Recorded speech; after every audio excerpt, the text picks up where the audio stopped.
सीताराम कहिए, जाहि विधि राखे राम ताहि विधि रहिए। सीताराम सीताराम सीताराम कहिए, जाहि विधि राखे राम ताहि विधि रहिए।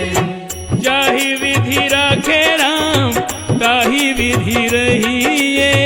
जाहि विधि राखे राम ताहि विधि रहिए। सीताराम सीताराम सीताराम कहिए, जाहि विधि राखे राम